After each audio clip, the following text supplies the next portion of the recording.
December 15 దేవుని వాక్య ధ్యానం. లూకాసు వార్త 2వ అధ్యాయము 22 నుండి 24 వరకు, కొరింథీయులకు రాసిన మొదటి పత్రిక 1వ అధ్యాయం 24 నుండి 28 వరకు, సంకీర్తన 110. ఈ 3 పాఠ్యభాగాల ఆధారంగా ఏర్పాటు చేయబడిన అంశము ప్రతిష్ఠితము 40వ దినము. దీని మూలవచనంగా లూకాసు వార్త 2వ అధ్యాయము 24వ వచనము. ప్రభువు ధర్మశాస్త్రమందు చెప్పబడినట్టు కొవ్వల జతనైనను 2 పావురపు పిల్లలనైనను బలిగా సమర్పించుటకును వారు ఆయనను యెరూషలేమునకు తీసుకుని పోయేరి. లూకాసు వార్త 2వ అధ్యాయం 24వ వచనం. నేటి ధ్యాన అంశము ప్రతిష్ఠితము. ప్రభునందు ప్రియమైన దేవుని బిడ్డలారా, ప్రతిష్ఠితము అనేటువంటి మాటను ఈరోజు ధ్యానం చేసే ధన్యత దేవుడు మనకు అనుగ్రహించాడు. మనమందరము ప్రతి దినము ఈ యొక్క అడ్వెంట్ ధ్యానాలను జరిగిస్తూ ప్రభువుకు సమీపంగా మారడానికి ప్రభు ఒక చక్కటి అవకాశాన్ని మనకిచ్చాడు. అందును బట్టి దేవుణ్ణి నేను ఘనపరుస్తూ ఉన్నాను. ప్రతిష్ఠితము అనే మాటకు అర్థం దేవుని కోసం ప్రత్యేకించబడినది, పరిశుద్ధపరచబడినది లేదా పవిత్రమైనది అనే అర్థంగా మనం చూస్తాం.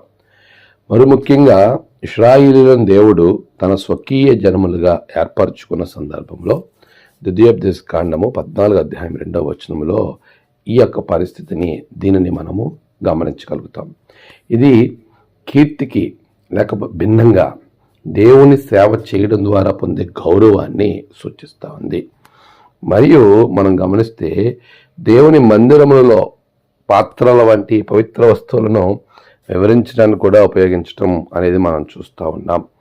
యెహోవాకు ప్రతిష్ఠితం అని గుర్రపు కళ్ళెంపై వ్రాయబడిన సందర్భము జకర్యా గ్రంథం 14వ అధ్యాయం 20వ వచనంలో మనం చూస్తాం.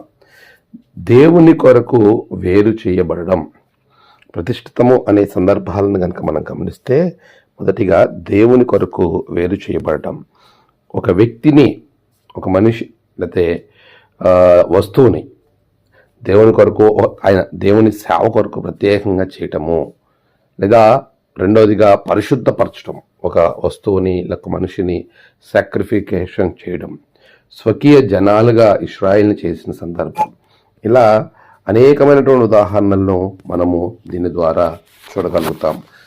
కొరింథీయులకు రాసినటువంటి పత్రికలో మనం గమనించినప్పుడు అక్కడ దేవుడు ఏర్పరచుకున్న పరిస్థితిని గురించి మాట్లాడుతున్నాడు. కొరింథీయులకు రాసిన మొదటి పత్రిక 1వ అధ్యాయం 24 నుండి 28 వరకు మనం గమనించినప్పుడు ప్రభు అంటున్నాడు, ఆయన ఏర్పరచుకున్నటువంటి పరిస్థితిని చాలా సందర్భంగా జ్ఞానులను సిగ్గుపరచుటకు లోకములో ఉన్న వెర్రి వారిని దేవుడు ఏర్పరచుకుని ఉన్నాడు, బలవంతులైన వారిని సిగ్గుపరచుటకు లోకంలో ఉన్న బలహీనులైన వారిని దేవుడు ఏర్పరచుకుని ఉన్నాడు.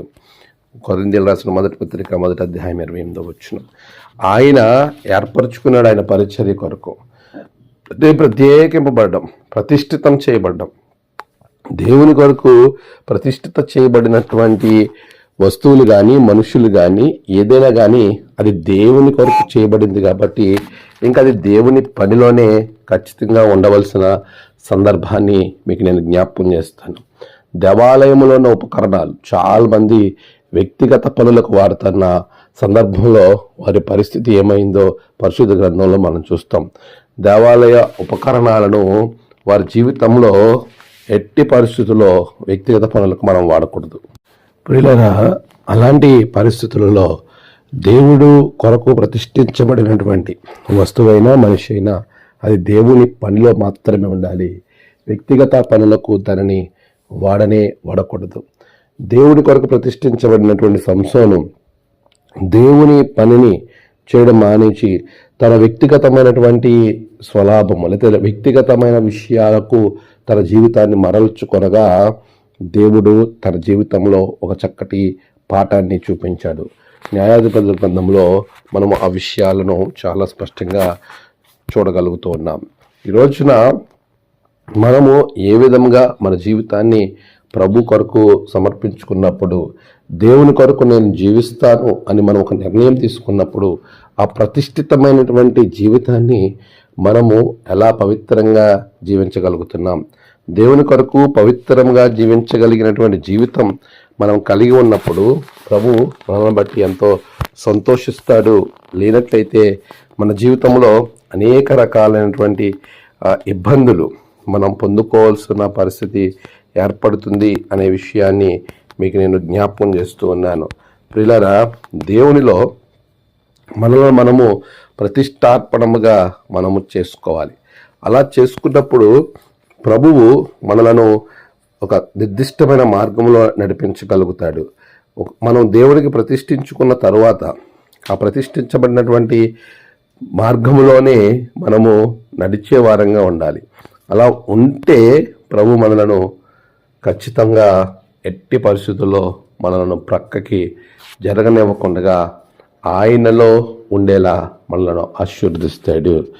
సంసోను ఎప్పుడైతే ఆ విషయాన్ని గ్రహించాడో, న్యాయాధిపతుల గ్రంథంలో మనం ఆయన జీవితం 13, 14 అధ్యాయాల్లో మనం గమనించినప్పుడు ఆయన దేవునికి దూరమైన తర్వాత ప్రతిష్ఠింపబడినటువంటి వాడు ఎప్పుడైతే దేవుణ్ణి వదిలి ప్రక్కకి వెళ్తాడో ప్రభు అతనికి ఒక పాఠాన్ని నేర్పిస్తాడు. ఫిలిస్తీన్ల మీదకి యుద్ధానికి వెళ్ళవలసినటువంటి అతడు ఫిలిస్తీన్ల కుమార్తెను చూచి పెళ్లి చేసుకోవాలి అని వెళ్ళినటువంటి పరిస్థితులలో ఏ చూపుతో అయితే అతడు దేవునికి దూరం అయ్యాడో అదే చూపును కోల్పోయిన పరిస్థితి.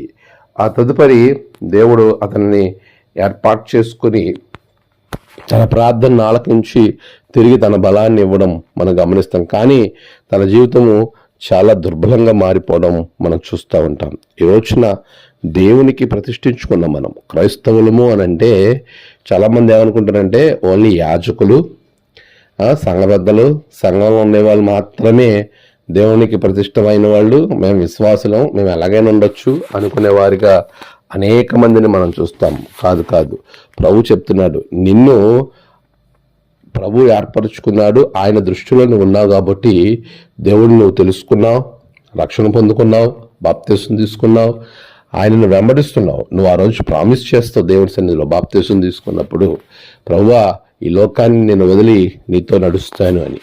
మరి అలాంటి ప్రతిష్ట నువ్వు చేసుకున్న తర్వాత నీ శరీరము మీద నీకు అధికారం లేదు, నీ మీద నీకు అధికారం లేనప్పుడు ప్రభువుకి నిన్ను నీవు సమర్పించుకుని, దేవా నేను నీ కొరకు జీవిస్తాను, నువ్వు నన్ను ఏర్పరచుకుని ఉన్నావు అని మనము ప్రభువుకి సన్నిధిలో మనం సమర్పించుకుని ముందుకు వెళ్ళినప్పుడు దేవాతి దేవుడు మనకిచ్చే ఆశీర్వాదాలు చాలా గొప్పగా ఉంటాయి. 110వ కీర్తనను మనం గమనించినప్పుడు ప్రభు అక్కడ చక్కటి భరోసాను మనల్ని ప్రేరేపించేటువంటి ఒక మంచి విషయాన్ని గమనించగలుగుతాం. ప్రభు ఇచ్చే ప్రతి ఆశీర్వాదము మన జీవితానికి ఎంతో గొప్పది. అక్కడ మనం ఆలోచన చేస్తున్నప్పుడు యుద్ధ సన్నాహ దినమున నీ ప్రజలు ఇష్టపూర్వకంగా వచ్చెదరు, నీ యవనస్తులలో శ్రేష్ఠులు పరిశుద్ధాలంకృతులై మంచు వలె అరుణోదయ గర్భంలో నుండి నీ యొద్దకు వచ్చెదరు అని చెబుతున్నాడు.